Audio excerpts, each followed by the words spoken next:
Welcome to another edition of our webinar. Today's topic is threat hunting techniques. I'm your host, Bolan. Firstly, I would like to speak about Smart Compliance Technology Solutions, the organizers of this webinar.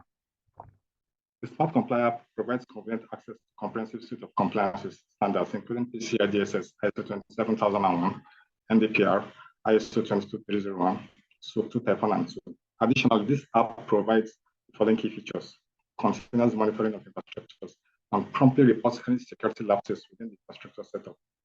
Users can easily assess their risk and calculate their risk costs, as well as access risk assessment related to their vendors.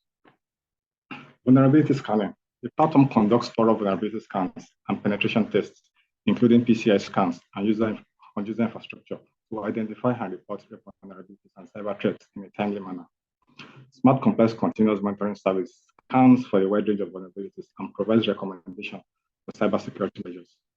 The platform offers identity checks to employees to enhance security measures. Users have access to comprehensive security policy training materials and instructional videos. With these capabilities, Smart Compliance ensures robust security compliance and management for your organizations. For those who are just joining again, please drop your email and full name in the chat box. The full name should be in the manner you want it to appear with your e-certificate. Now, let's now talk about the reason why we are here, which is threat hunting techniques. Good morning once again. I extend my warm welcome to all of you joining us today for this insightful webinar on threat hunting techniques.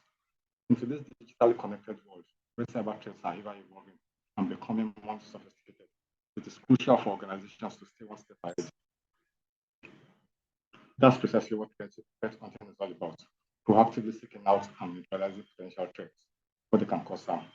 Today, we've gathered a group of experts and professionals in the field of cybersecurity to delve into the heart and science of threat hunting. Our goal is simple: to equip you with the knowledge and techniques needed to bolster your organization's defenses, identify hidden threats, and strengthen your overall security posture. Throughout the duration of this webinar, we'll be exploring a wide range of topics, from understanding the latest threats landscape to dissecting advanced threat hunting methodologies. Our distinguished speakers will share their insights, experience, and best practices to empower you with the skills necessary to become a proficient user. Whether you are a seasoned cybersecurity professional or new to the field, there's something valuable for everyone here. We encourage active participation and questions from the audience. Please give me a minute to have the panelists. By the end of this webinar, you'll have a deeper understanding of threat hunting techniques and the tools at your disposal to safeguard your organizations against cyber threats effectively. Let me start by introducing some of our speakers for today. Today, we'll be having three speakers.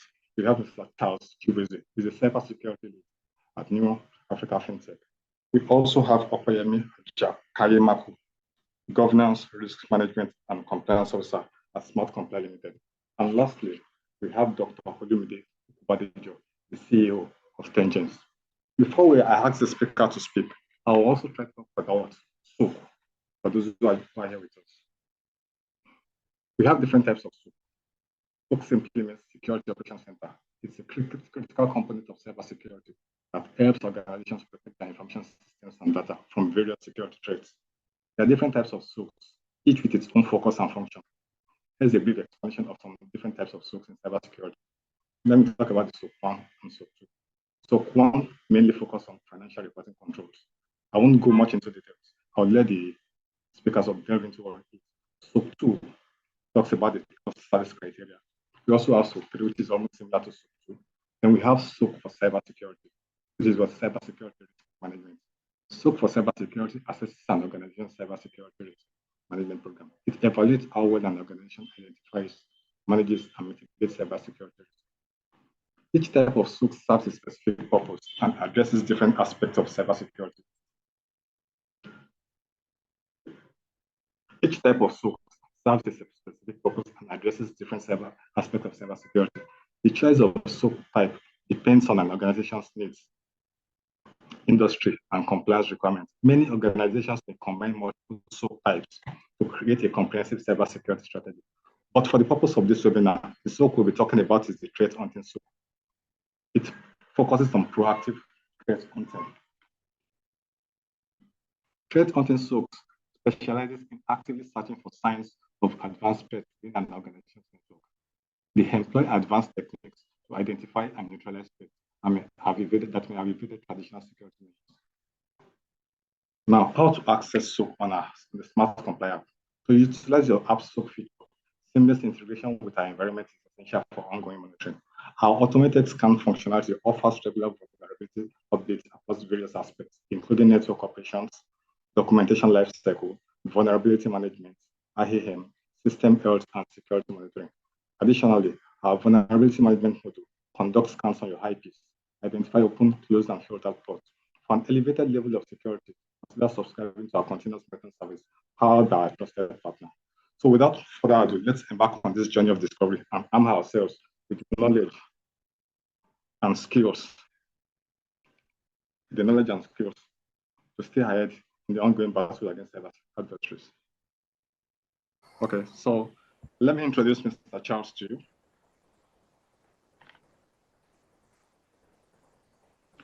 Mr. Charles is a multifaceted cybersecurity professional with about 7 years of experience. He has worked with a wide variety of organizations, including banks and fintechs in Africa and Europe, a Big Four consulting company, and a tech-enabled creative company in the American space.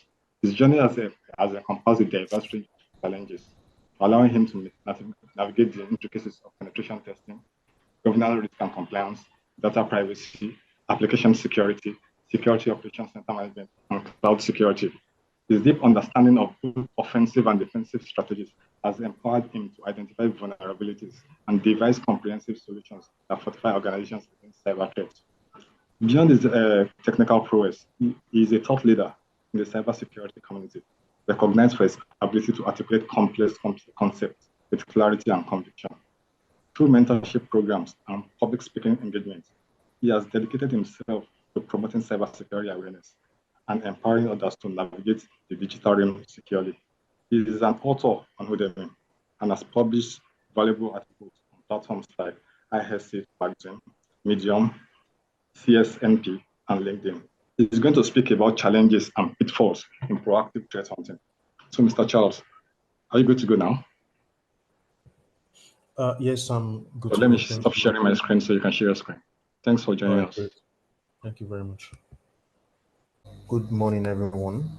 And I want to say thank you to the organizers of this event for inviting me to speak on this very crucial topic.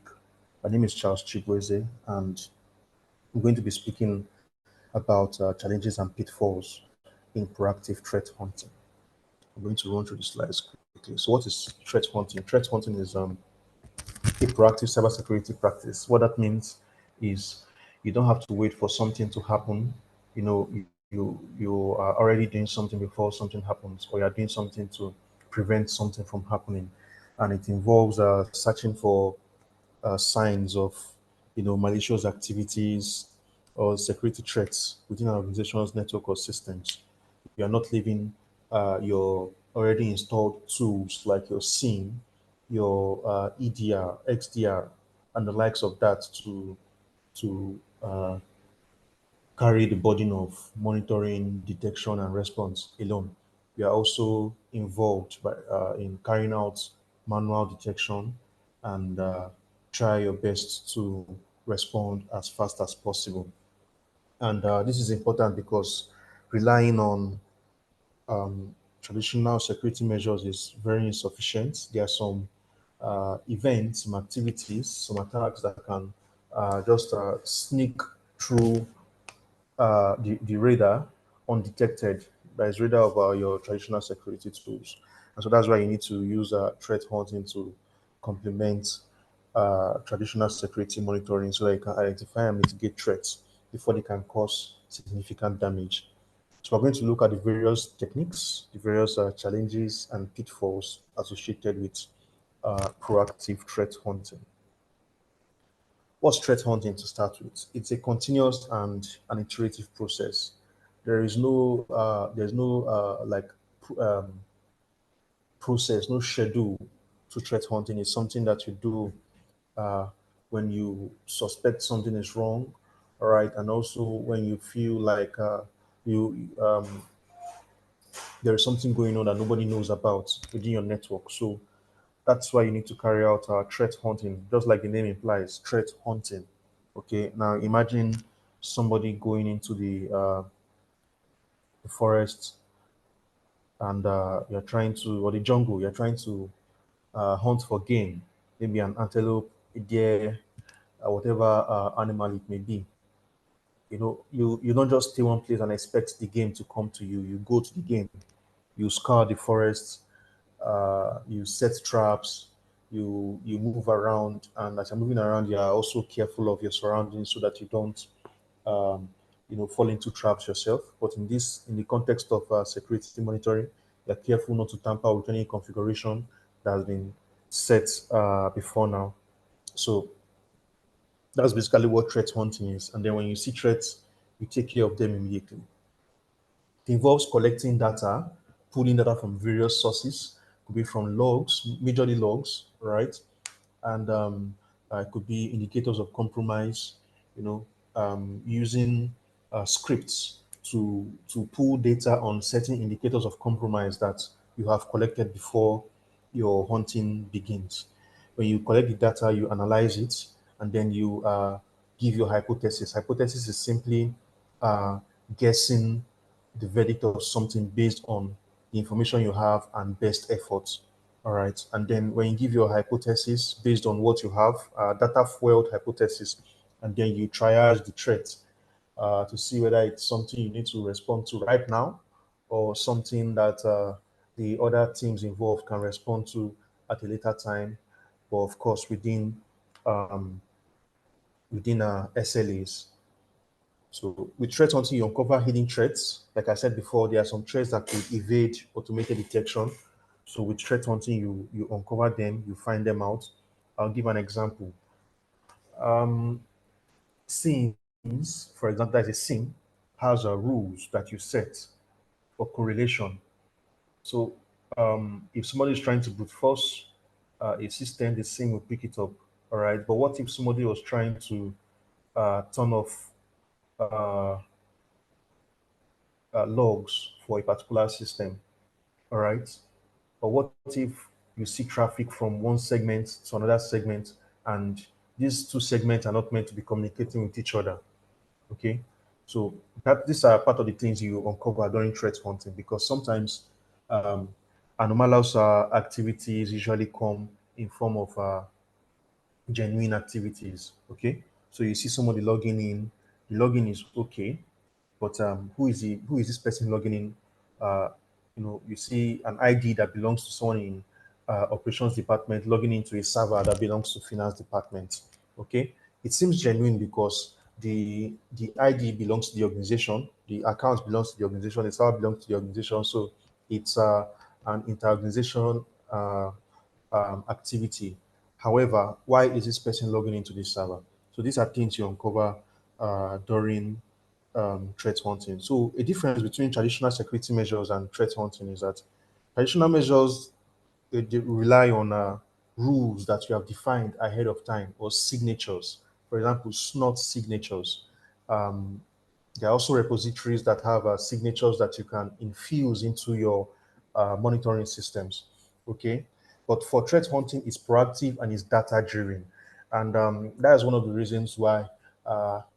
More often than not, your hypothesis during threat hunting would most likely be correct because it is data fueled, it is data driven. You have data to back your evidence. So um, if you are seeing traffic from two segments, I mean inter segment traffic, all right, between two network segments that shouldn't be communicating with each other, there is most likely something wrong. So why do we need proactive threat hunting? I explained earlier that in reactive threat hunting, you wait for something to happen before you take action. But in proactive threat hunting, you take action so that something doesn't happen. You take action to minimize the impact in case something still happens. All right. And when you are relying solely on just reactive measures, it can lead to a case where attackers remain undetected in your network because you are waiting for something to happen before you respond. Okay, so in that case, because you are not actively hunting for threats, the attackers would remain right there in the network, doing all they can in a very in quotes, legitimate way. I recall my time as a penetration tester. Anyways, I'm still a pen tester. I would what I usually do once I gain access to, maybe I'm able to compromise a server, and of course this was done with permission. One thing I do as a form of persistence is to create an account that that kind of looks similar to the organization's um, ID, a local account, of course. All right. And if I manage to get hold of the Active Directory, I also create an account. So when I see that somebody is creating an account and I have access to the approval portal, maybe a new staff has joined and then there needs to be some approvals before you create the account, and you cannot see an approval for that new account that was created, something needs to be done. All right. First thing, suspend the account if you have the privileges, and then make necessary investigations.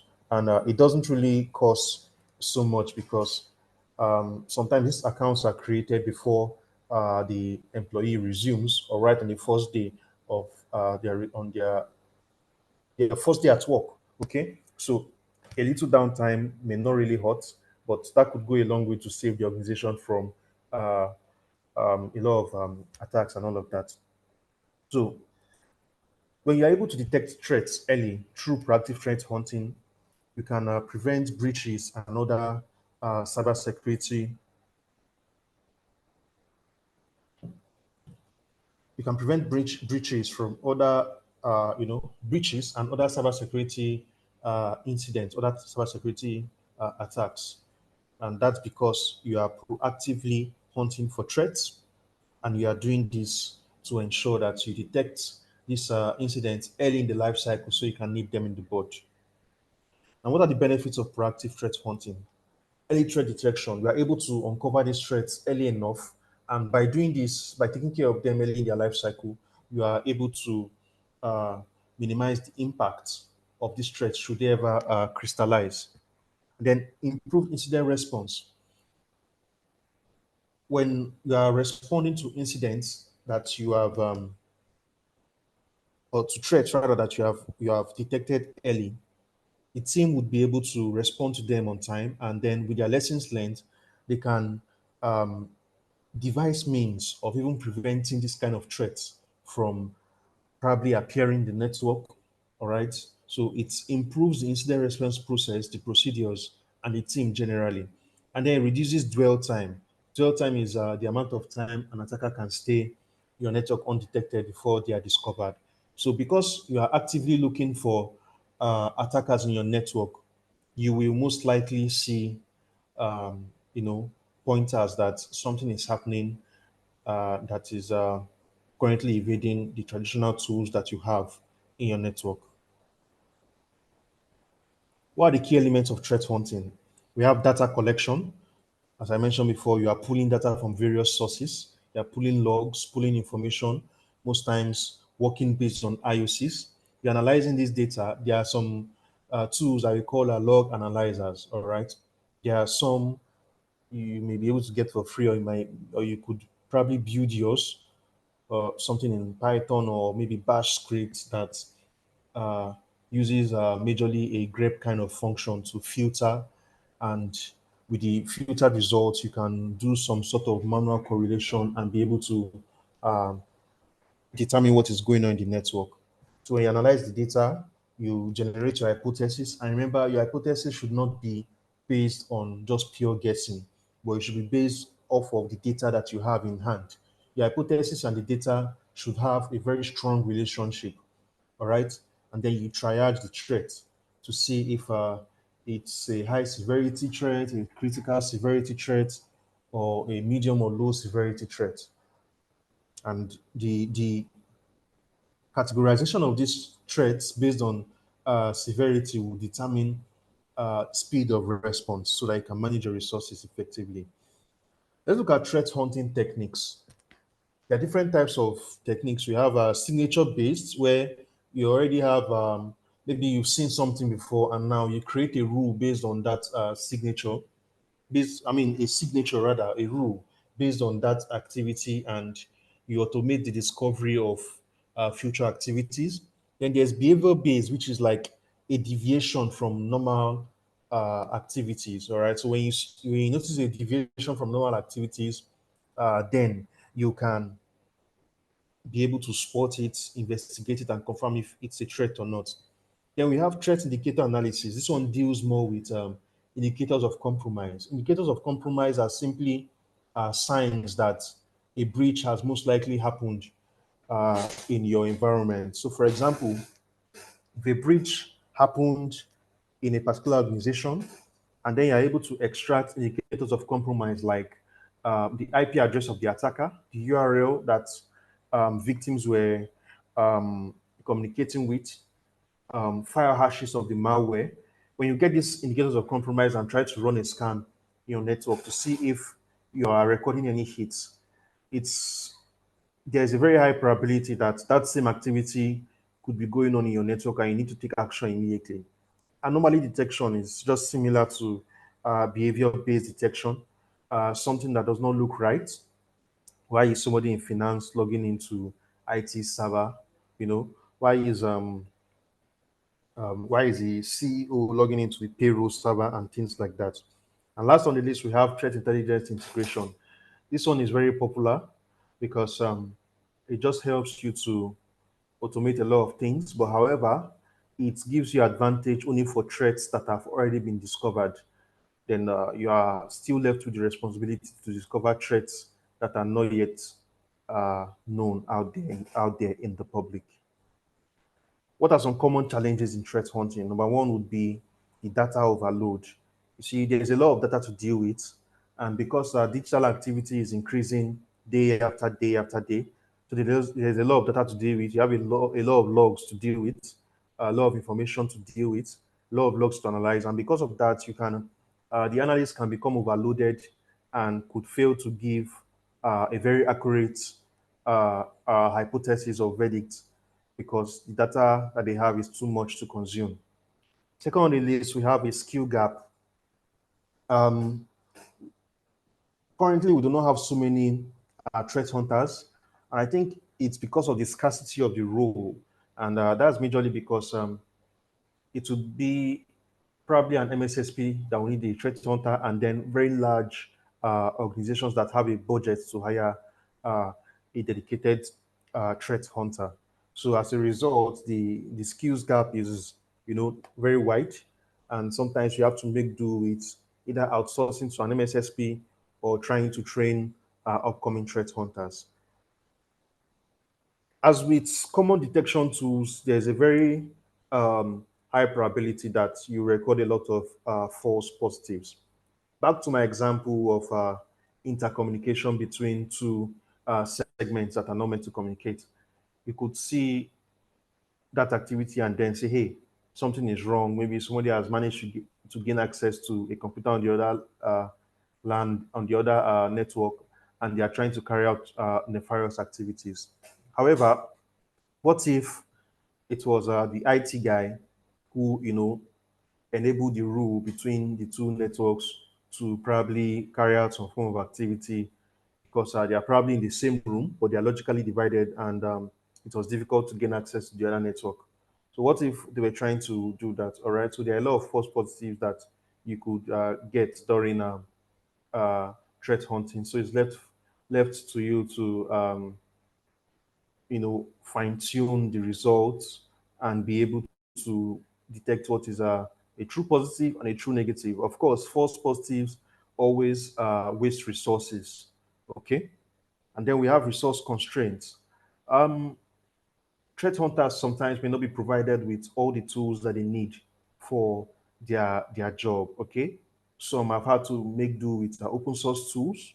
All right. I'm not sure if that's the case with MSSPs, but majorly for those working in-house, because MSSPs need all the tools that they could probably get their hands on to deliver best value to their clients. Okay, so sometimes the threat hunter may not have the necessary tools to carry out their job activities.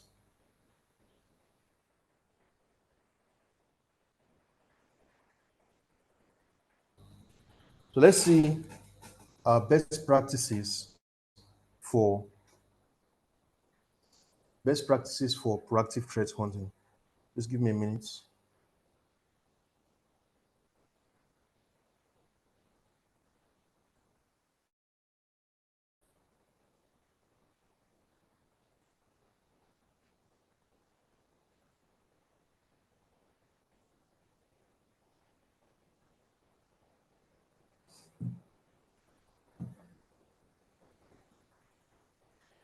Okay, so best practices for proactive threat hunting. Number one would be continuous learning and training. All right, a threat hunter does not become a final version of themselves at any point in time. They need to continuously learn. They need to continuously train themselves, and also it's good for organizations to provide training for threat hunters in order to enable them fine tune their skills. Okay, so you need to continuously learn because the digital landscape is constantly changing. I think, for example, now in Windows 7 for forensics, there used to be a file called Shimcache for detecting activities of maybe software, all right, to be able to detect when probably a malware was installed and the likes of that and the file name that was used. But if you move on from Windows 8 down to later versions of Windows, you will see what's called AM cache. So there are a lot of changes, all right. File structures evolve, all right. Digital structures evolve, they change. It's very dynamic. All right, things have to change because of innovation and because they're trying to make things easier and faster for people. So, collaborative approach.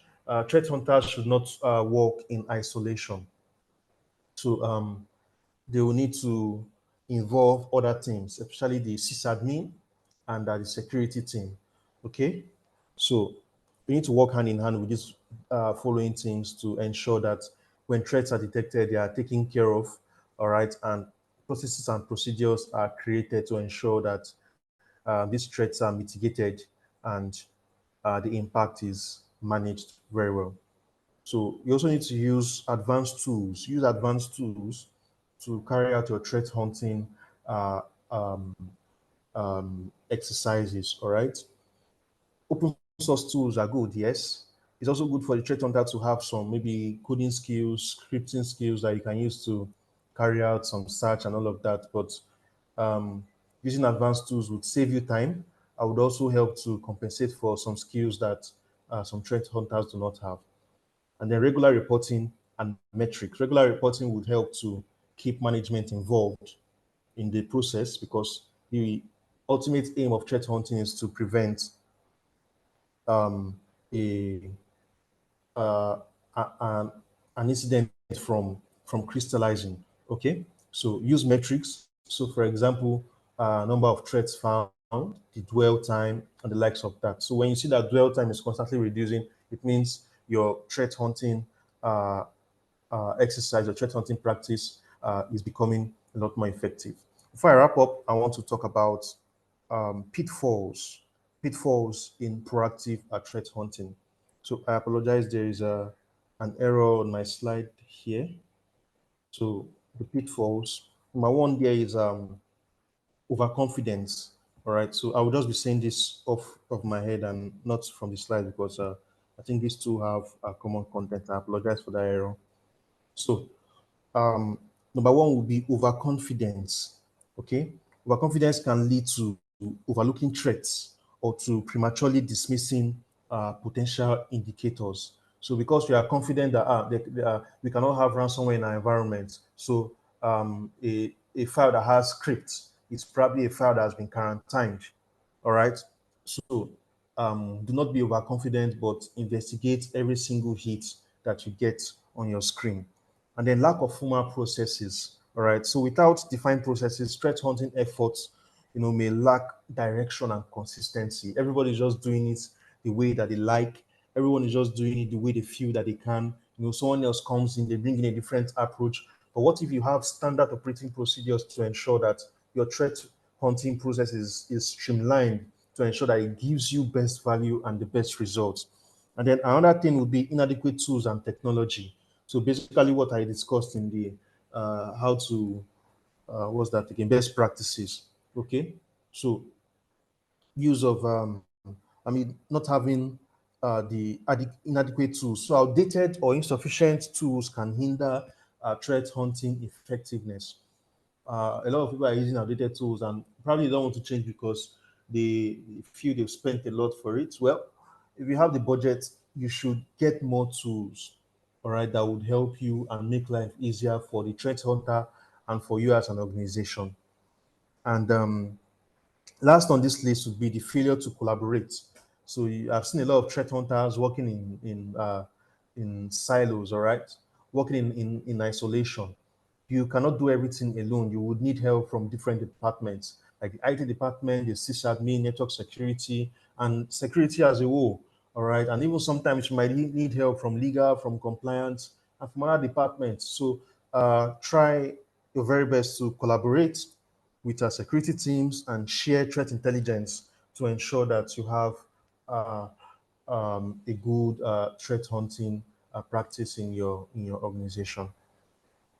With that, I've come to the end of my presentation, and I think we'll be taking questions at this point if we have that. Charles, yes, you do have questions, yes. At least you have a question. So, from one of the attendees, Olumide Okubadejo, you said a question. He said, or she said. I'm sorry, I'm sorry, I can't hear you. You're breaking. Hello, can you hear me now? I can hear you now.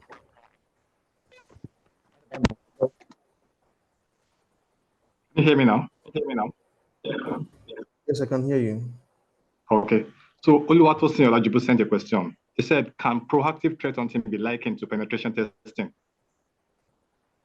No, they are two separate activities. Penetration testing involves finding weaknesses, vulnerabilities, and exploiting them, while threat hunting involves looking for threats. Remember that there's a difference between threats and vulnerabilities. Threats are the um, actors that would want to exploit vulnerabilities. Okay, so in threat hunting, you're dealing with threats. In penetration testing, you're dealing with majorly vulnerabilities. And remember that risk is what? The probability that a threat would exploit a vulnerability. So they are two separate things. Okay, thanks very much. So our next speaker is Mrs. Opeyemi Ajakaye-maku. She'll be speaking about popular compliance frameworks and standards such as GDPR, NDPR, PCI DSS, ISO 27001, and how CyberSOCs align with these frameworks.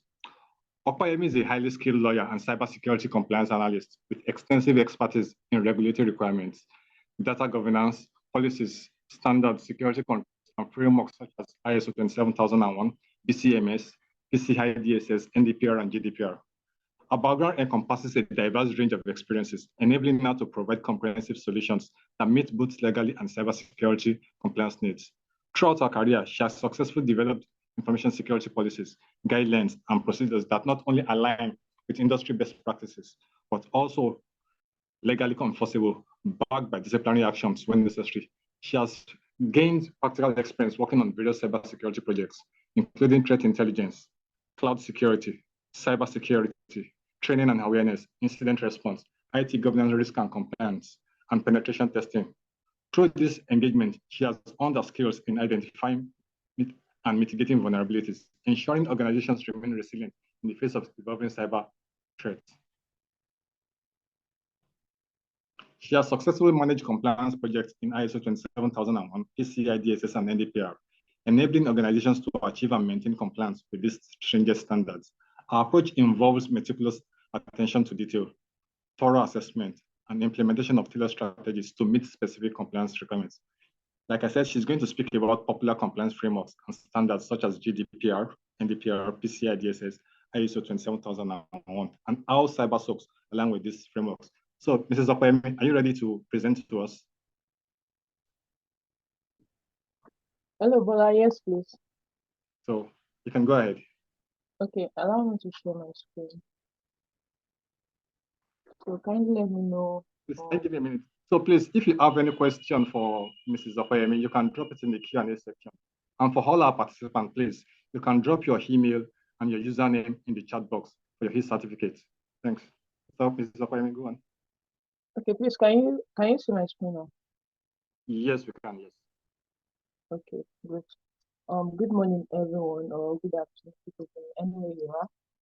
So I've been asked to speak on the popular compliance frameworks and standards such as GDPR, NDPR, PCI DSS, ISO 27001, and how CyberSoc align with these frameworks. My name is Opeyemi. Like Bola said, then I'm a compliance officer with Smart Comply Solutions. So I know the topic is a little lengthy, right? So I've gone ahead to dissect it into very simple terms so that we can all be on the same page. So when talking about the topic, right, there's cyber security, there's cyber compliance, cyber SOC. So I'm gonna ahead to try and identify what cybersecurity is. So in the simplest term, we can say that cybersecurity is more like a protection of computer systems, right? Computer systems, networks, data from theft. It can also be from damage, and it can be from unauthorized access. So in trying to achieve this, you'll be implementing various technologies and processes to ensure that there's confidentiality, there's integrity, there's availability of data. So when we talk about confidentiality under cybersecurity, we are saying that only the authorized persons should have access to a particular set of data. And even when they should have access to it, it shouldn't be the access shouldn't be unlimited, right? It should be limited to their own job description. So there's also the part of integrity, which actually speaks to the type of the data you keep now. You are trying to assure that the data you keep is accurate, that it's protected from unauthorized altering. So like it's change protective, right? You can trust that data at any particular time point. So there's also availability of data under cybersecurity. And that means that, okay, the services you are providing, basically, it's going to be available at all times, and it's going to be available at all times to your customers or clients or anybody using such services. So those are the key definitions of cybersecurity when we say cybersecurity. So now when we talk about compliance, we are saying that, okay, that um, you are adhering to a particular set of frameworks or guidelines or standards. So this takes us to the frameworks and standards.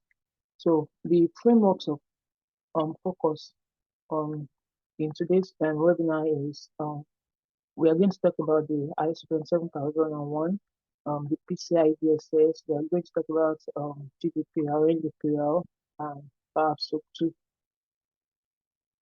Then there is also SOC that we've been mentioning since.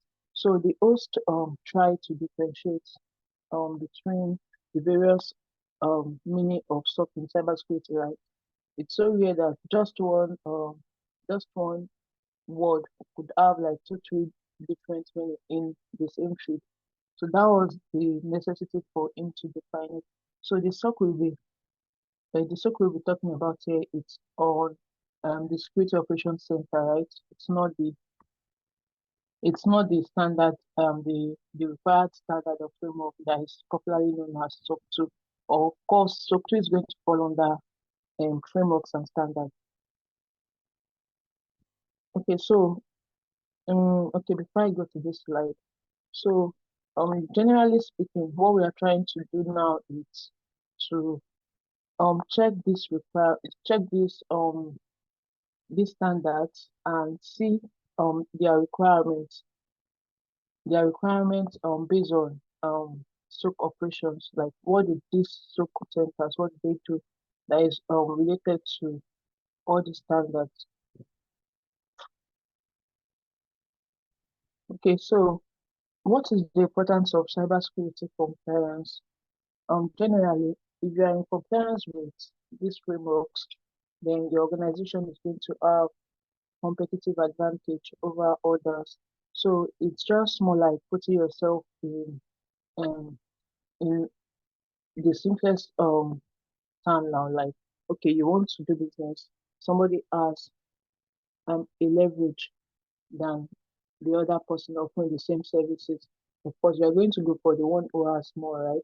So it's going to, when you're in compliance with these cybersecurity frameworks, it's going to show your clients how serious you are, how you take data seriously, and the fact that okay, you have things in place to actually protect them. So if your competitors' clients, for example, also perhaps there's a data breach, there's a data loss, and they start leaving your competitors. Of course, you are going to come for the ones that actually have this compliance umbrella in place, right? That okay, I'm in compliance with this particular standard. I've been checked internationally. Um, we can do this, we can do that, right? There's assurance that okay, your data is it's being protected, which is why your organization is going to have a more competitive advantage over another. Okay, so there's also the part of customer trust. This is also linked to competitive advantage. So if you are in compliance with this cybersecurity frameworks and you've been checked and you can actually prove that okay, you've been in compliance with it or that you are currently in compliance with it. Okay, so there's this assurance that your customer is going to have in you. So there is a report that was recently done by PwC Customer Intelligence Series, and there it was stated that 88% of the people who actually participated in the report, they shared that they will only do businesses or they will only do transactions with organizations that they are okay with, like they are sure that okay, this particular organization and of course the organization has evidence to show that okay, we are in compliance with. Let me use ISO for example now. So this out of this 88% again, 87% of them actually said that they are going to leave the organization and go for another organization if they are not assured that their personal data is being protected. So there's also the legal or regulatory requirements of cybersecurity compliance. So apart from the fact that these cybersecurity frameworks are best practices, right? So there are also some that are actually legally required. For example, in Nigeria, it's legally required for you to be in compliance with NDPR. So there's also regulatory requirements. For example, if you're a deposit bank in Nigeria, right, you have to be in compliance with PCI DSS. And if you are in breach of this requirement, then it's going to be a great financial consequence. It's going to result in a great financial consequence on your organization, in the sense that you have to pay fines, you have to pay penalty. And if there's a data breach that can be traced back to your being non-compliance, right, then there's a huge price to pay for that. Okay, so there's also risk mitigation. So one particular thing about cyber compliance is the fact that you have to keep assessing yourself. You have to identify your risks and as much as possible try and mitigate them. So you do risk assessments. You tend to decide if you should accept that risk or should you transfer it to a third party or should you just ignore it depending on the level of impact on your organization business or your organization's critical operations. So there is also avoiding data breach cost. Yeah, I kind of explained this under legal and regulatory requirements. So of course, if you are in breach of this, regulatory requirements, there's the fact that you have to pay fines, right? Which is literally a huge cost. Then if there's a breach, if there's a data breach that occurred and your customers actually sue you to court or report it to these regulatory bodies. So you will have to pay compensation or pay fines. And of course, that's also like a huge amount of money. So let's briefly talk about these cybersecurity frameworks. So there is ISO 27001. As much as possible because of time, I'm going to be brief on these frameworks. So ISO 27001 is an information security management system focused. So it's trying to assess that, okay, you have a good management system in place for your information security. The one special thing about the ISO 27001 is that it can apply to any organization actually. So it doesn't matter if you are just in the organization or you are like over 2,000. So it can apply to various organizations of different sizes, and it's not industry specific. So even if you are a school, yeah, you can be a school, and yet you have to undertake this particular cybersecurity compliance, right? And you might even be a bank and yet you stay up to date. So it's generally focused and not industry focused like the PCI DSS. So for the PCI DSS, it's restricted. Let me use the word restricted or focused. Yeah, it's focused more on organizations that collect credit card details. So on like 27,001, it's like the window is smaller now. It's focused on a particular industry.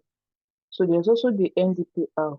The NDPR is a Nigeria regulation focused on data privacy as much as possible. Once you collect personal data, and when I say personal data, in fact, I can say names, I can say it can be BBN, any information that can actually identify another human being.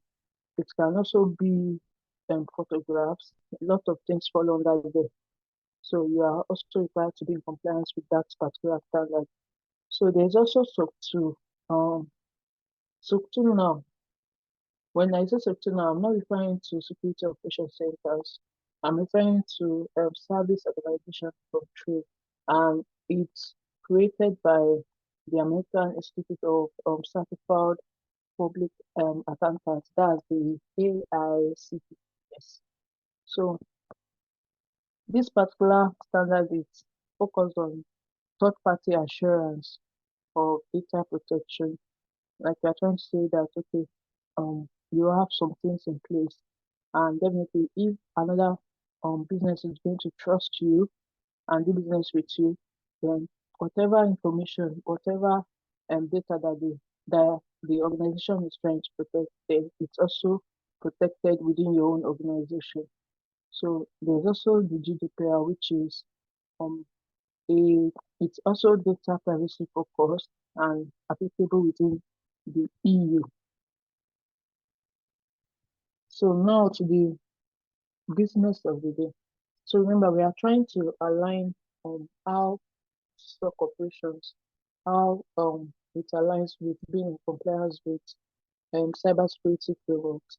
So now this stock that we're talking about here refers to cybersecurity operations center, and this cybersecurity operations center it can be a team, that it can actually be a facility that is responsible for monitoring, detecting, analyzing, and responding to security incidents in return. So some of the most popular features of a good SOAP actually is the fact that, okay, they work 24 hours. So most times they work within the change time, right? But somebody must be there 24 hours like to monitor what is happening in the company's network, who is having access to what, who is changing this or that.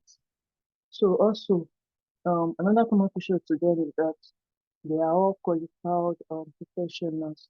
So it's important to know what you are doing. to be a member of a SOC organization. So they are also very critical in threat detection. Excuse me. Okay. So another thing is that they are also very helpful in um quick incident response. And that's because they are usually at the first rule, right? To actually identify that okay, something is happening, an incident is happening. And because of that they are in the best position to kickstart the incident response plan that is already in place. So there's also um the fact that if there is a SOC in like that has been built as part of the if there is a SOC team or SOC center that is functioning and has been built as part of an organization, then it's going to lessen the impact of security breaches. Okay, so how does SOC contributes to compliance generally? So there are a lot of operations happening under SOC actually, but I've picked some out that we can discuss and understand. Okay, so like I said, one of the critical role that a SOC is going to play is threat detection and monitoring. So what they do is they continuously monitor network and systems and applications for signs of suspicious or malicious activity. Sorry, please, can you still hear me? Yes, we can. Yes, we can. Okay, thank you very much, brother. Okay, so they are critically involved in threat detection, like I said, and monitoring, and this is critical in any cybersecurity framework. So there's also the fact that okay, incident response, right? So they also play a critical role, like I said before, in incident response and kickstarting the incident response plan. And that's also one common thing about cybersecurity frameworks. There's always the requirement for an incident response plan that must of course be implemented. So it's not like we are just going to document it, right? Like it has to be in place and it has to be implemented. So there's also data protection and privacy. They help with this because now when cybersecurity compliance frameworks when it asks that okay that some security measures should be put in place, right? But it's always the SOC team or the facility that is helping with this operation that will ensure that it's being implemented. It's going to ensure that okay that it's going to be monitoring access to sensitive data and seeing who changes what and who changes that. Then it's also going to be ensuring that data is generally encrypted, especially in transmission. So there's also the requirement for most cybersecurity frameworks will ask you for evidence of um logs, right, like to create audit traits and reporting.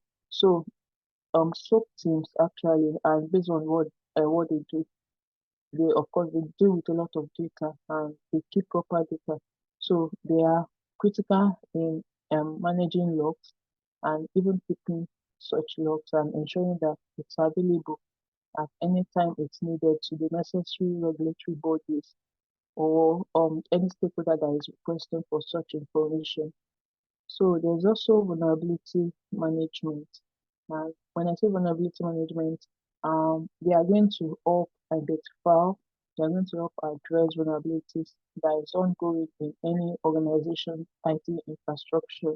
So they check for weaknesses in the IT infrastructure and they also ensure that okay, patches are in place for them.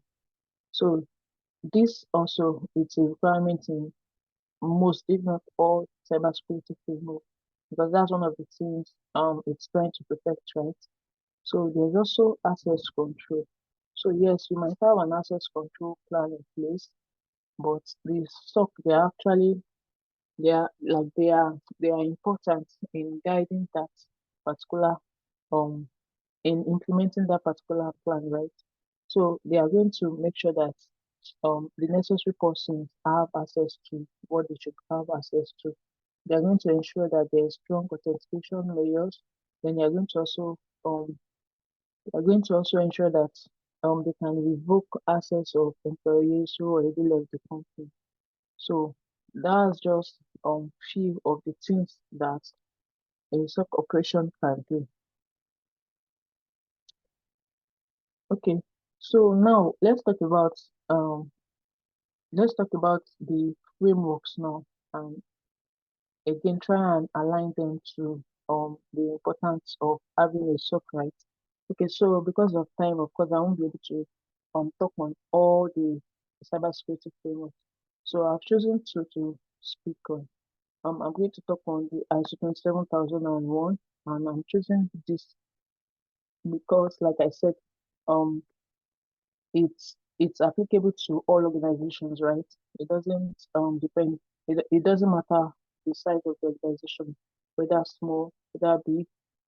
It doesn't matter. It doesn't matter what type of business functions the organization is providing.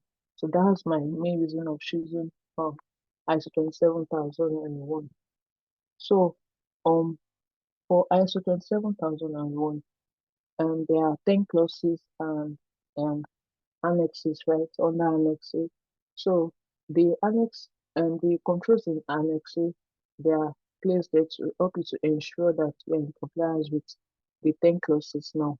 So now as part of the controls, there are some requirements that are being made, or okay, some requests that are being made that to be in compliance with it, then definitely you have to have a security operations center in place. So now, for example, Annex C under Annex 6. So Annex 6 talks about generally about organization of information security. And under this particular annex, it's been required that the contacts of authorities should be kept, right? Like you have to have contacts of important authorities. Um, it can be the police, it can be EFCC, it can even be the fire brigade, it can even be your legal external legal representations. Okay, so it's been required that you should have those the contact of such authorities in place. And now don't forget that the SOC are the first in role, right? When any incident is happening. So they are the ones who actually detect that an incident is happening already. And they are the ones that are in the best position to kickstart the incident response plan. So as part of that, they have to collaborate with the necessary authorities, with the necessary stakeholders. So now those are also the people that will be contacting these necessary authorities and telling them that okay, a particular incident is occurring, a particular incident is happening, and ask for help where necessary, or ask for um ask for even research reports that have been done before on any similar incident. Okay, so there's also Annex 8 that talks about asset management. So under Annex 8, under this particular Annex 8, 8 also, so there's the requirement that personnel should be responsible for some assets, right? Like any critical asset that is going to fall under the information security management system. So now, since the such personnel is going to monitor and since they are going to monitor this, what is happening with this asset, like who is using a particular system, for example, so who logged in on this particular infrastructure and stuff like that, since they are the one monitoring it now. So yes, they are also the best persons to like identify as being responsible for such assets and for them to also protect such assets. So there's also an extra that talks about operation security. Now for under this operation security, there's still something called event logging.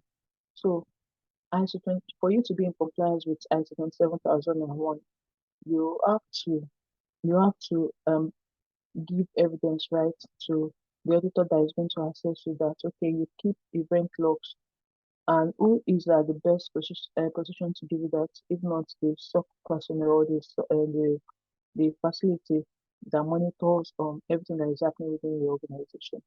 So now, so the SOC helps with creating such event logs, maintaining it, and also reviewing it also. So that's another importance of a SOC in being in compliance with ISO 27001. So there's also Annex 13. Annex 13 talks about communication security, and right under it there's the fact that, okay, you have to segregate your network. So even apart from documenting the fact that you've done that, the SOC team is going to help you to enforce network. Excuse me. It's going to help you to enforce network segregation and also monitor it. Sorry, a moment, please.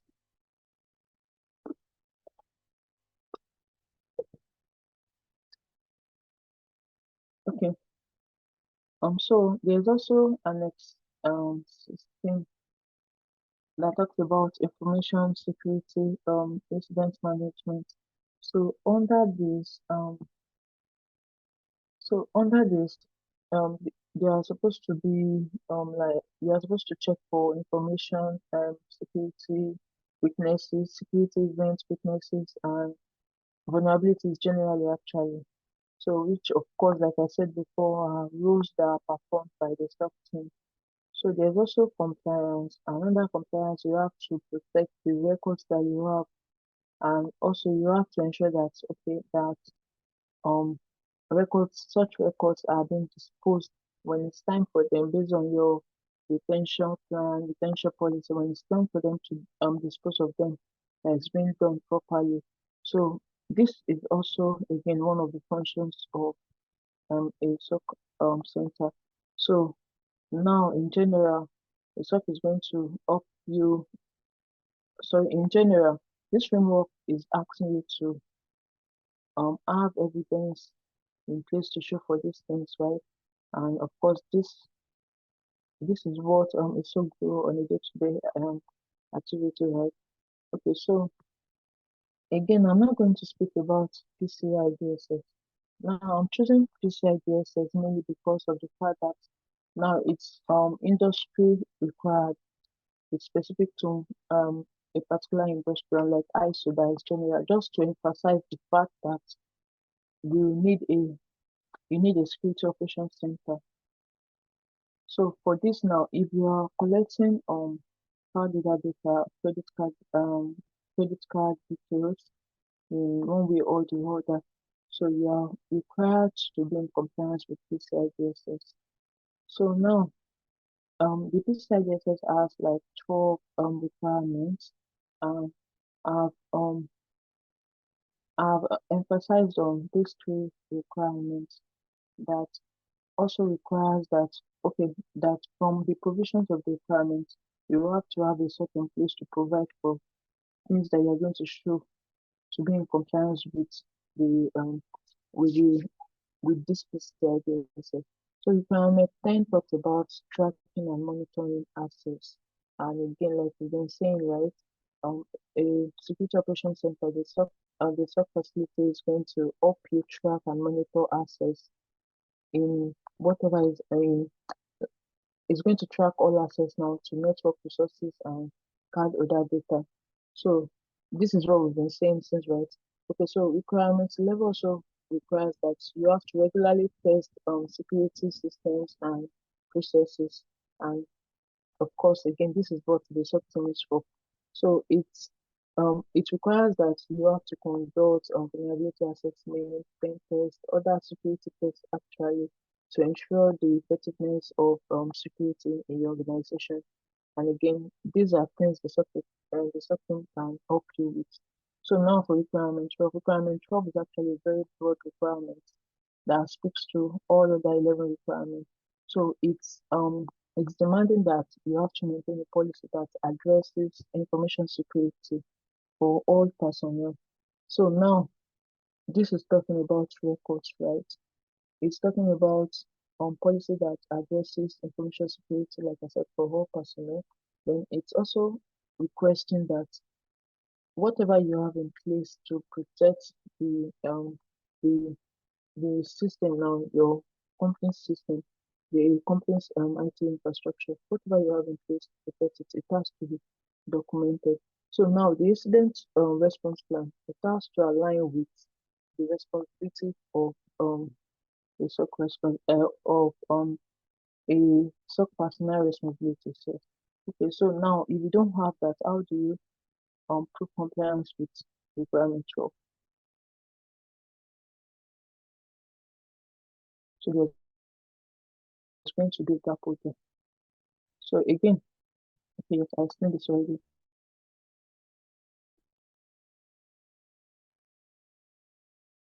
So this to emphasize again that SOC it's also very important. And the duties of the SOC is also very important within the PCI DSS. So in PCI DSS, so these are the things that will be happening as it aligns to itself. There will be monitoring of logs.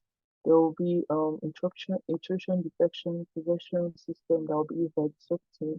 And also there's also the same functions that the SOC team will be providing, right? Okay, so I've gone ahead to just to emphasize the importance of what we are speaking of.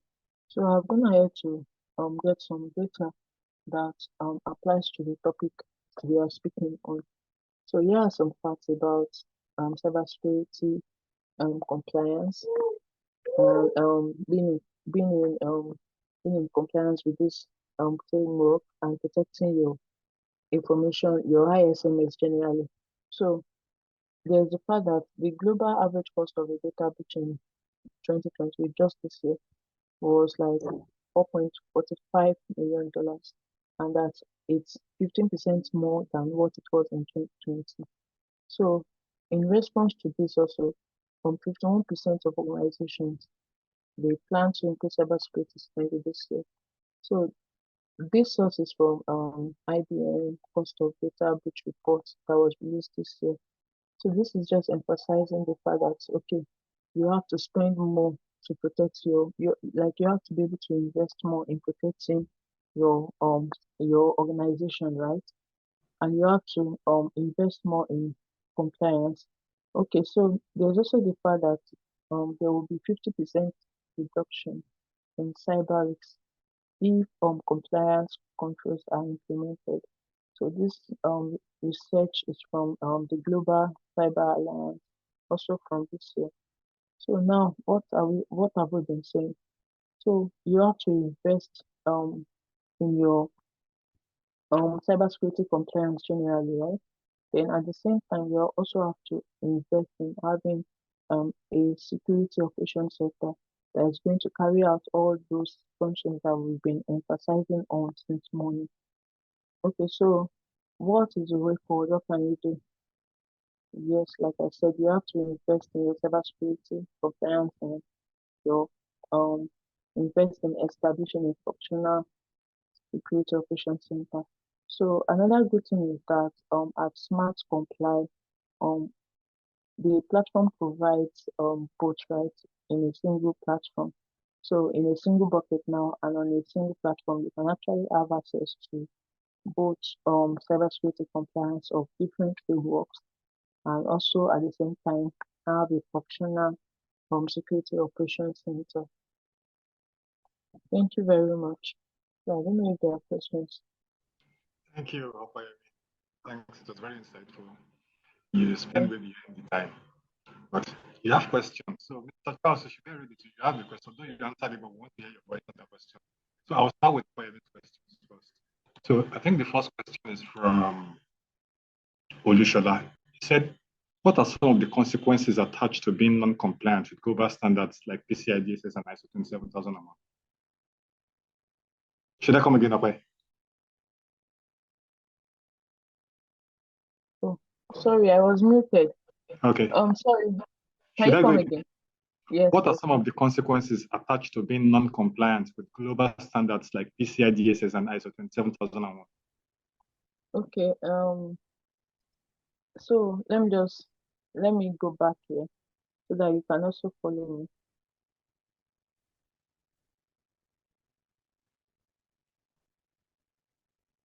Okay. So now, remember I was discussing the importance of cybersecurity, right? Okay. So now, of cybersecurity compliance. So now, if you are not in compliance with PCI DSS, for example, PCI DSS is a regulatory requirement in Nigeria, and it is in most countries. So now, if you are not in compliance with PCI DSS, there's the first thing that okay, you might not even have um the necessary license to actually operate, right? Then there's also the second part that you can face regulatory punishment from whatever body that is actually regulating that particular function. Then you can also face legal actions for your failure to be in compliance. And now it's not going to come at you directly. It's going to come in form of perhaps there's a data breach or um should I say there was let's say okay, let's say there was data breach and of course maybe a bad actor had access to the client's account. Remember PCI DSS it's actually it deals with money a lot. So it deals with credit card. Okay, so now like your clients have lost huge amount of money and they are now coming together maybe as a class action against you. So now those are just some of the consequences. Then of course there's the consequence of once the data breach occurs, right? They are going to lose customer.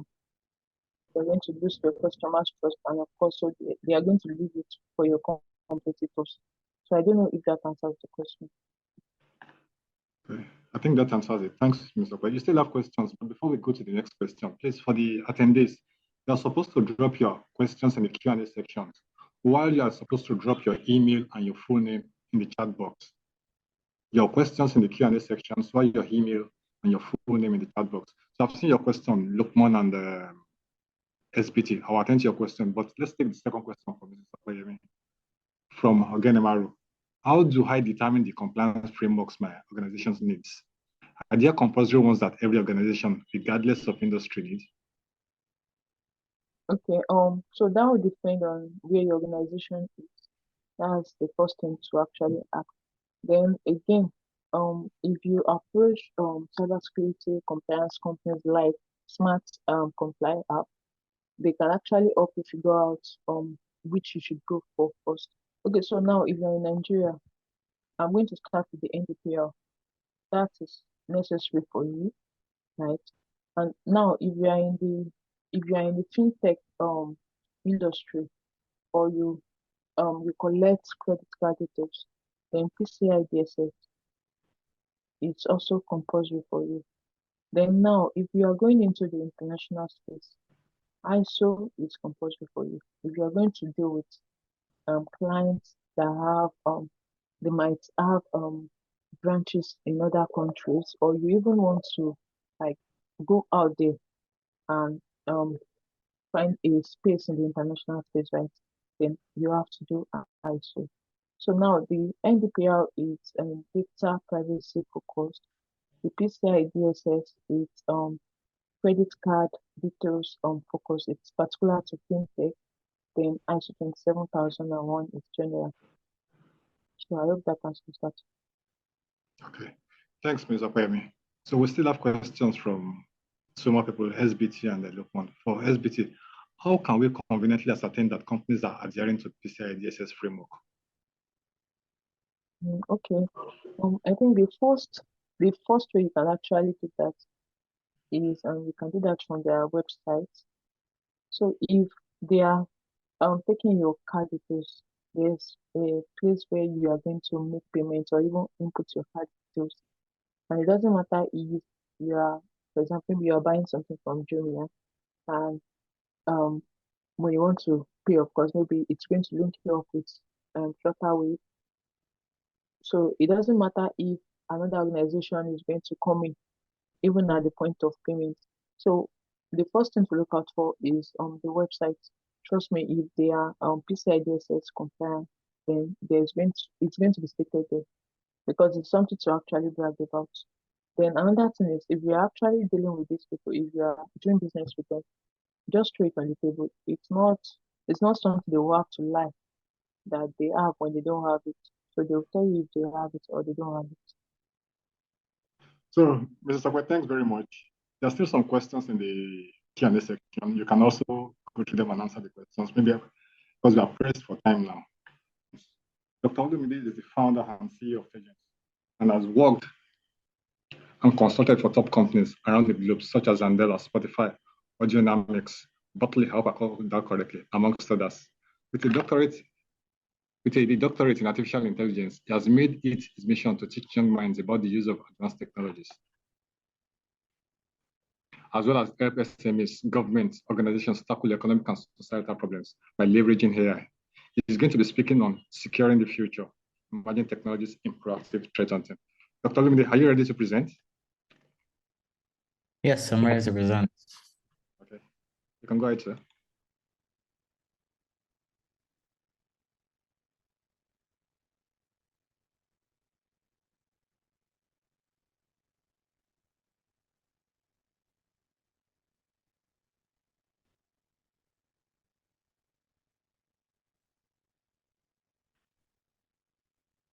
Can we see my screen?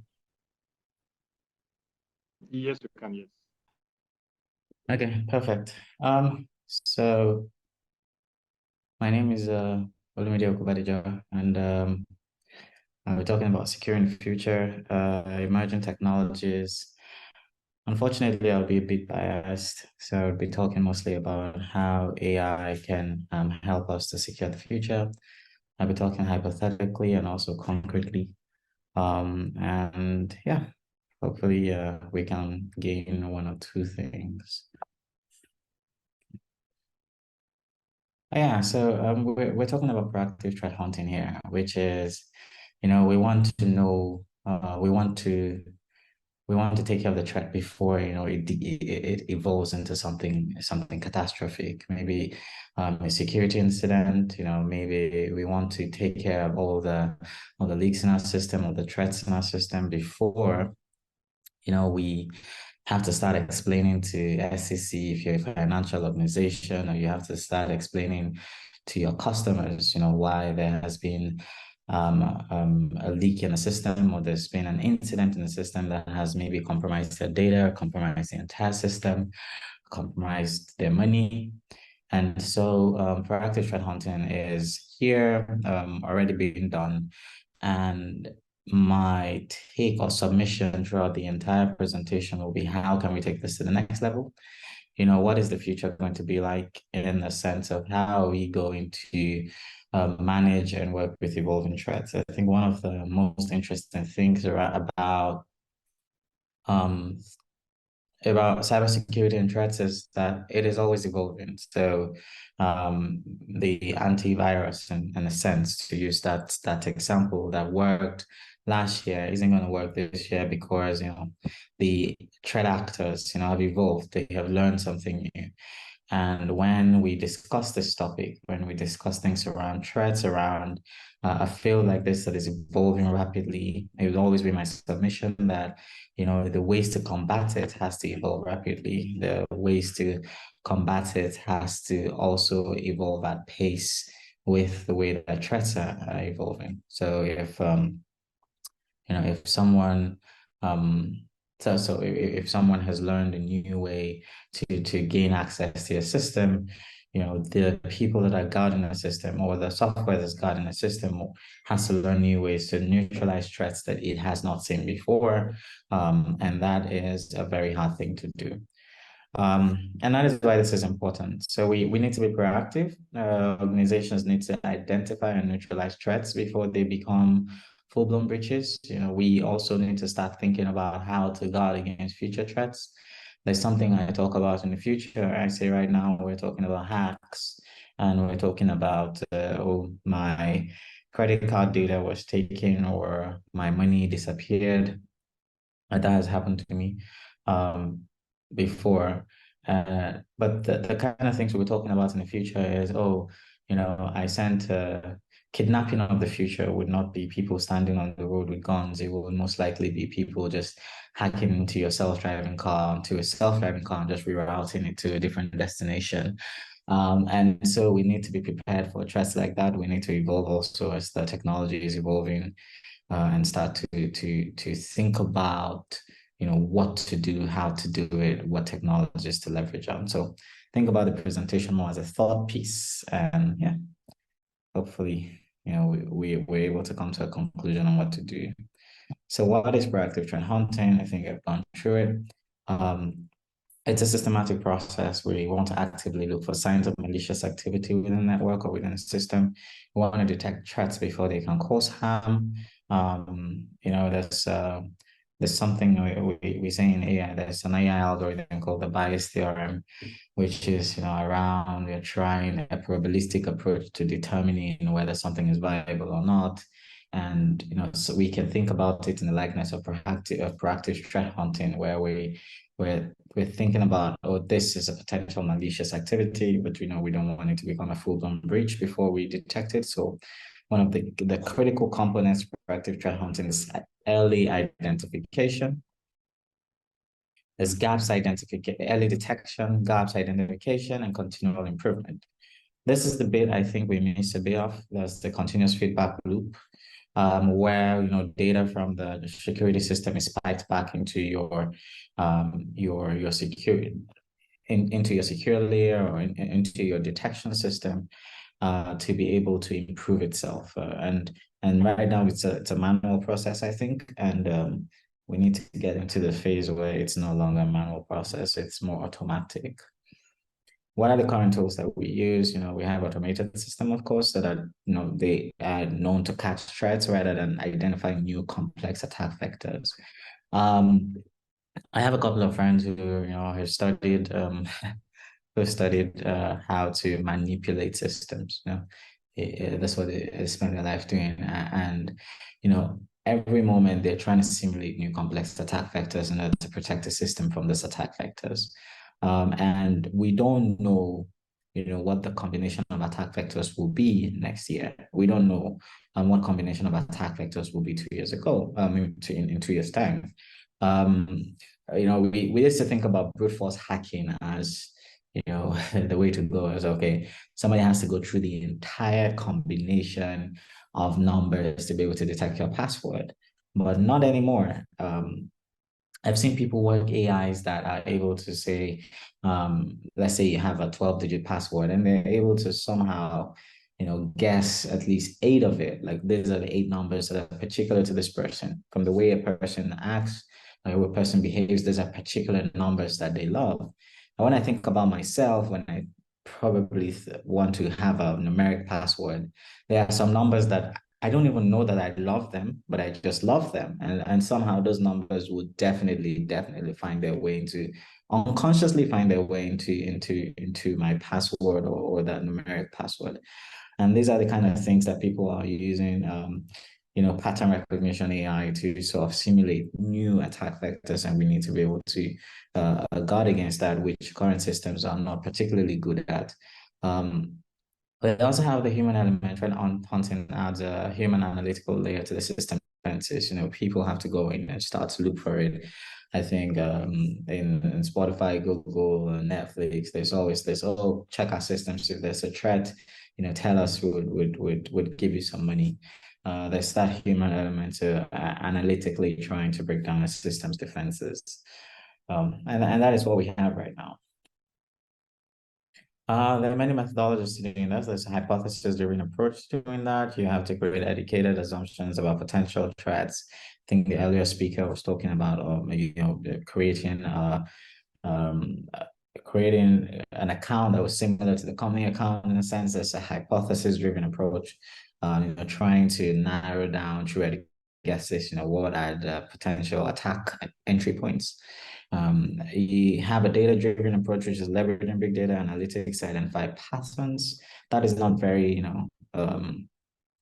It's not very widespread now, but I think that we're starting to get there. Constantly updating the threat model based on current events and threat intelligence, which is trying to say, I mean, let's take a real life situation that I have worked on before, with the military, where they wanted to do face recognition for somebody, so they were looking for this particular person. This person, was was trying to evade, right? And our models were created to find using the face recognition and pattern identification of a man, but there was some report that this person was now dressed as a woman, and so we needed to update the model to not just not be gender biased in that sense in trying to detect the face of the person. We can translate this back to um, a proactive threat detection, where we're updating our threat model, we're updating our events to counter threats based on events or intelligence that we get. There are ways to mitigate it. There are data aggregation, initial analysis. We have endpoint security solutions, which a lot of people do, monitoring endpoints like laptop servers and network devices. I used to work for a company halfway across the world. I remember one time I plugged into a Nigerian network and my emails just started buzzing. Where are you? Where are you? So we have AI-based analytics for pattern recognition and anomaly detection. That happens a lot. We've perfected things like spam and all of the kinds of threats using AI. There's still more that we can do.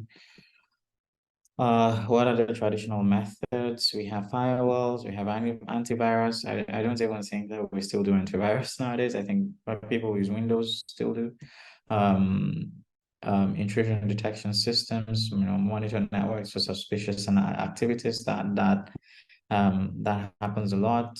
But then when we think about intrusion detection systems, it comes back to the entire conversation we're trying to have. And intrusion detection systems have to understand, the not just suspicious activities, but the evolution of suspicious activities.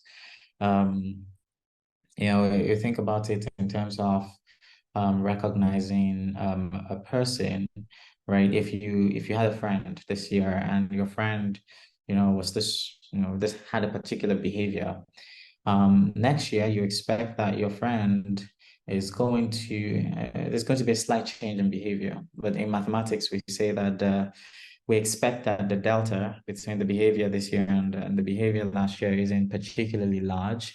If that delta is large, then you feel like it's a different person. But also this can be brought back into intrusion detection systems, where you say that your threats will change, your suspicious activities will change by a particular delta from year to year, and your intrusion detection systems have to account for that delta, whether it's behavioral, whether it's physical, whether it's computational, have to attack. And that can be particularly difficult because, sorry, I'm getting a bit mathematical. You don't know what direction this is because it's not a straight line. So am I accounting for the delta in this direction or that? And that can be particularly complex. And like I said, this is a very biased presentation. I'll just tell you, AI to the rescue. The limitations, we have it's very reactive. We place particular focus on known threats. And vulnerabilities, we miss the evolution of threats, right? We are not particularly good at fast evolving threats, and that is particularly one thing we need to figure out. We have a high rate of false positives. The earlier speaker told us about how false positives is wasted effort. And that translates into money being lost. That also translates into computational power being lost. And we also lack advanced analytics. Traditional methods are less capable of understanding complex attack patterns. Whether you're having multiple agent attack patterns, where you're not just looking at a singular entry point of threats, but you're having like millions of entry points of threats or thousands of entry points of threats. one time, a friend of mine was doing a simulation, and the system, the detection intrusion system was a very advanced system. It was very good. And the way that they wanted to run the test was they say, okay, you're very good at detecting threats. How good are you at detecting, 5,000 threats happening simultaneously at the same time? And I realized that bugged the system. The thing just started to misbehave, and there's like entry into. I mean, it's not particularly good anymore at guarding simulated complex attack patterns, right? So what are the methods? We have AI and machine learning, endpoint detection response, continuously monitoring tests, collecting data from endpoints and detecting threats. We also have cloud-based solutions.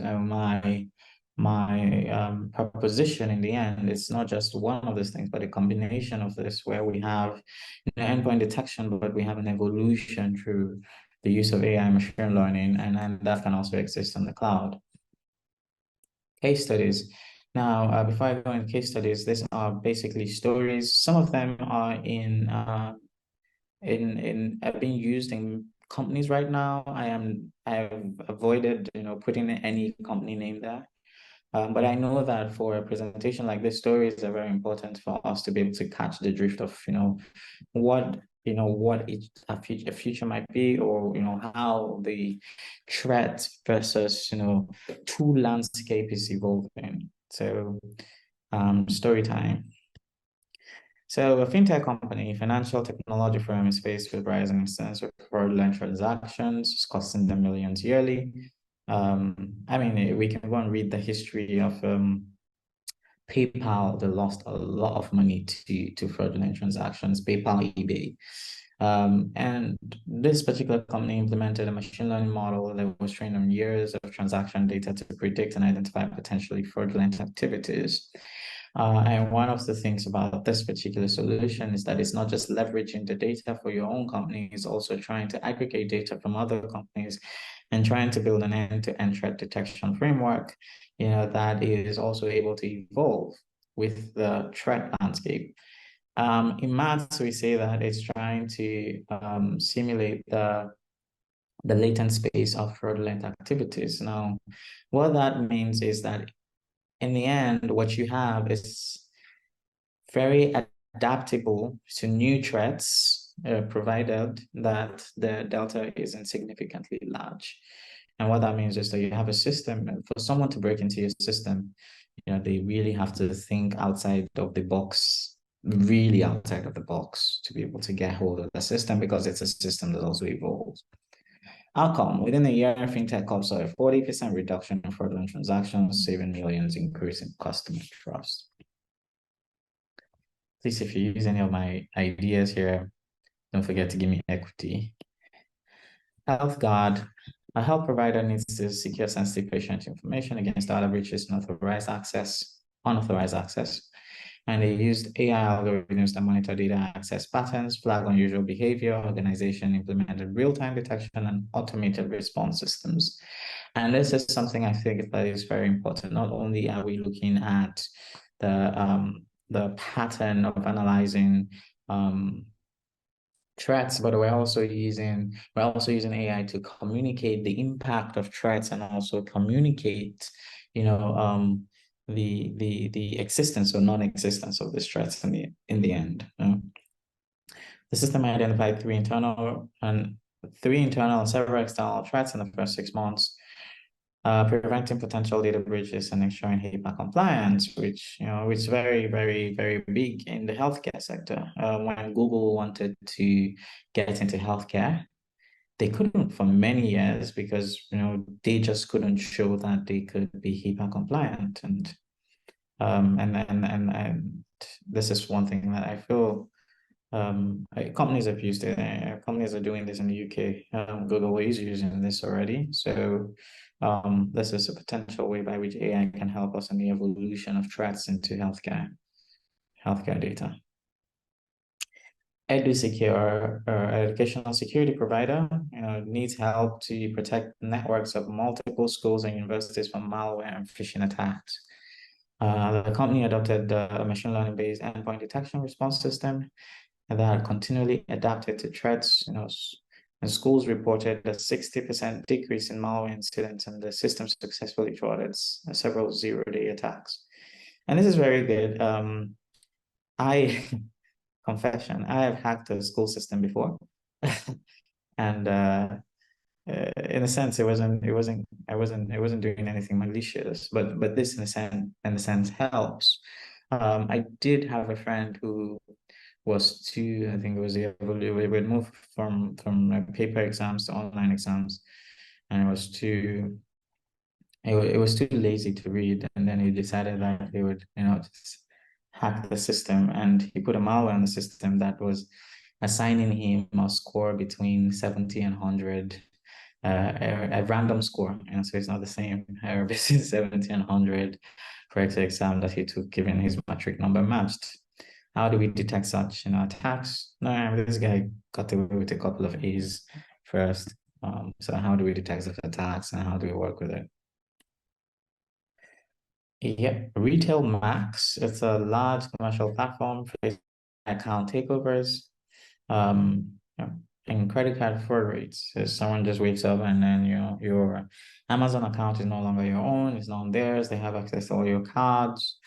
They have access to your address. They just take it over, change the password. Retail Max uses AI algorithms to analyze millions of real-time transactions, flagging suspicious activities based on buying patterns, geolocation, and other factors. I'm a very good tech. I buy a lot of tech, and so if, for instance, Amazon just realized that they started to buy clothes, this shit is not me at all. But account takeovers were reduced by 50%, false positives, legitimate transactions flagged as fraudulent decreased by 30%.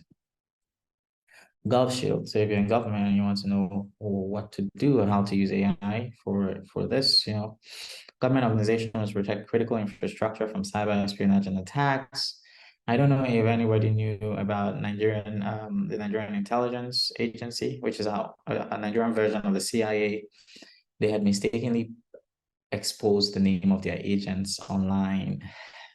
I don't know if that was the official story, but what happened was now the names of their agents are operating all around the world. And some of the agents was now like people now had access to those names. And that was a huge security breach for the Nigerian government.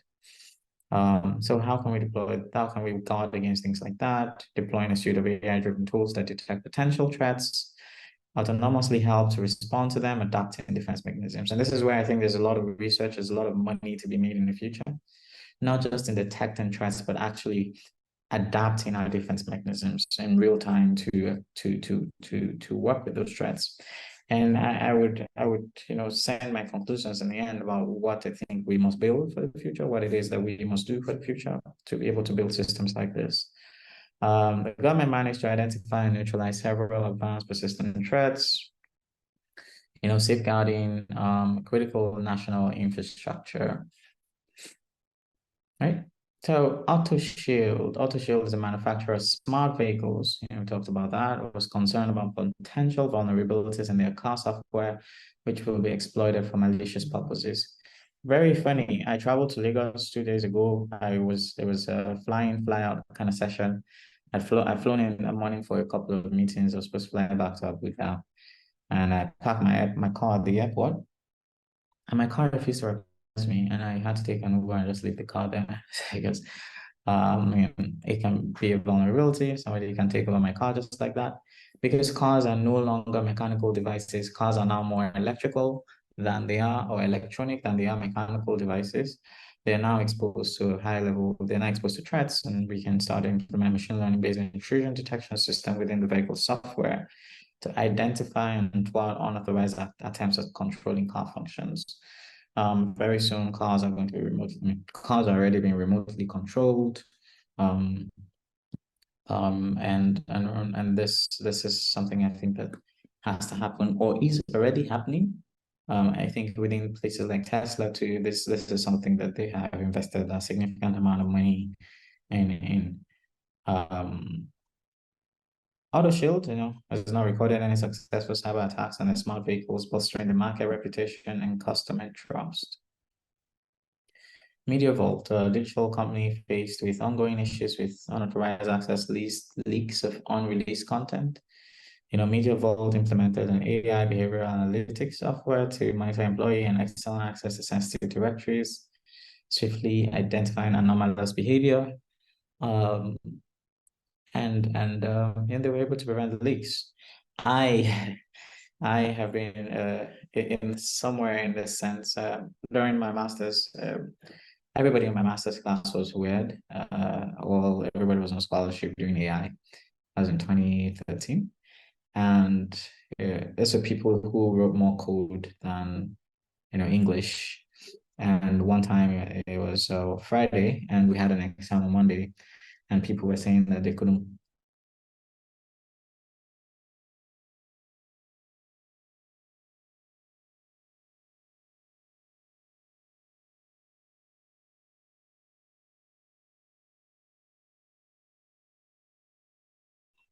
Hello, Dr. Olumide. Are you there? Yeah, I think we lost him. Oh, He's still on the call. let's give him about 10 minutes. So, Dr. Olumide, we can't hear you.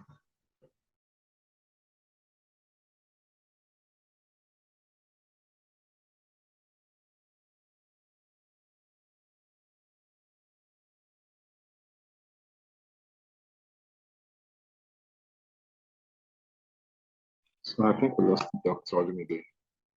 So while we are waiting for him, so you can still drop your questions in the Q&A section.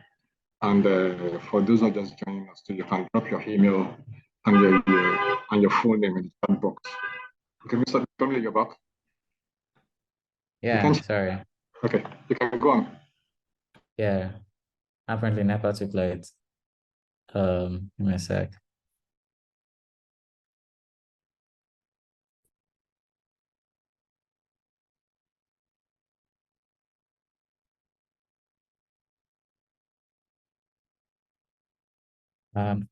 Did I stop at MediaVault? Let's see the next slide, please. Let's see the next one. What? You stop at MediaVault. I stopped at MediaVault. Okay. Yeah, so we could use this to guard against people taking our what's the word now? Intellectual property. We can also monitor access to sensitive directories. We can monitor access to who goes where within a company's structure or network. EcoSecure, responsible for network of environmental sensors. They don't want them to be tampered with. They want to implement a secure system here. The organization deployed the algorithms to identify abnormal data patterns on authorized control signals in real time, isolating them for investigation. 2 significant threats were identified, neutralized within the first quarter of deployment, preventing potential environmental disasters. Now, AI and cybersecurity. Now, what is this? Now, we've talked about different ways by which we can implement this. I'm not going to go deep into the technology. I don't want to bore you with all the complexities of it. But AIs provide an extra layer of intelligence to cybersecurity. They enable systems to learn from data, detect anomalies, and even take preventive measures against potential threats. Increase speed, accuracy, they're adaptable. And that's one thing that we need. Because humans and our threats are essentially adaptable. We need something that is as adaptable as the threats are. And if not in real-time adaptability, we need something that is near real-time adaptability. And so there are many ways that we can, many kinds of algorithms that we can use. We can use natural language processing for analyzing textual data like emails, chat logs, web content. This is what is being used in spam detection. It's what is being used in chat detection. I don't know if we remember, anyone remembers the Netflix hack? The Netflix hack was I think it was kept on the low But that day, I was still with Spotify then. I was still working, and that was really, really bad because and my phone just started buzzing. Somebody had hacked into Netflix, taken over their account. He's been there lying dormant. And the only time the system picked him up was when he started to chat on Slack with everybody, chatting with the CEO, like, oh yeah, I'm a threat. I've gained access to all your systems. And that's the only time he could pick it up. But of course, to have picked it up even on Slack, that you needed to have used things like NLP to understand the chatter, to know that yes, something bad is going on here. The supervised learning, this is training on label data to categorize and predict outcomes. So what this means is, somebody must have said, oh, this is an example of a threat. This is an example of a non-threat. And we train that in a model that is able to, separate between threats and things that are non-threats, or potential threats or non-potential threats. This is particularly good, but then it relies on label data. It means this, we have to manually give it the data that is classified. And so with that, it starts to learn on, it's able to extrapolate what it learns on the label data to, whatever it sees in real time. We also have unsupervised, which is on label data. We're trying to identify patterns and anomalies. Unsupervised algorithms can cluster network activity into normal and suspicious categories without prior labeling. So this is clustering. I think that some of us should be familiar with clustering, but in a sense, if we're not, we're trying to see activities that go together and activities that go together as suspicious, activities that go together as normal. If you project them mathematically, you should see a clear line of separation between, what clusters is normal and what clusters are suspicious. Anomaly detection, continuously monitoring network activities to detect unusual patterns. This is already being used a lot. We just need to evolve it.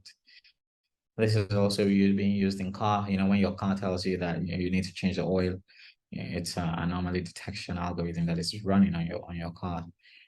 Real-time monitoring of data traffic to immediately detect and flag irregularities, such as unusually high data transfers or login attempts. Reinforcement learning, models learn optimal actions through trial and error. And I think that whatever solution we have in the end will be a combination of maybe supervised, unsupervised, and reinforcement. Reinforcement is when our model says, I've gotten a threat, a potential threat. We go in and evaluate, and if it's truly a potential threat, we sort of give candy to the model, and then the model always wants to get more candy, and so it always tries to find the threats. And in a sense, we call it reinforcement because every time we reward our model for doing something right, it wants to do more right things. And this is a way by which we can have something that evolves over time in trying to identify threat actors. Automated response, I talked about it. We don't just need to go through the algorithmic elements to it. We also need to start seeing how can we communicate with threats? How can we, who are the people to reach out to when there's a threat? How do we have models that really identify that there are different people to reach out to for remediation. And this is it. This is my entire story on AI Threat Hunter. I feel like this is it. This is where we're going to, where we have an advanced cybersecurity solution that leverages AI and machine learning. It actively autonomously searches for security threats within an organization's digital environment. It's able to learn more. It's able to evolve. It's also able to plug in threats. So it's able to evolve the system, evolve the security situation to guard against real-time attacks. And it's also able to communicate with the remediators that this is what they need to do in likelihood or in the event that human intervention is required. So, yeah. So the end. Thank you very much for listening. Thanks, Dr. Olumide. So I think I have a question for you. So as companies are leveraging on AI for threat hunting, can't I can't hear you. I said companies are leveraging on AI for threat hunting now. What about threat actors? Yeah. Can they use it for monitoring activities to the threat hunters? Sorry, I still can't hear you. I said threat hunters. Can they also use AI for malicious activity? Of course. Of course. And that is it. Threat hunters are already using AI. And so one must, so this is how I look at it, right? The threat hunters, they are limited in the kind of algorithms they can build because, you know, they're not an organization. I feel like organizationally, there's a higher resource that we can commit to, you know, guarding against, you know, against AI threats.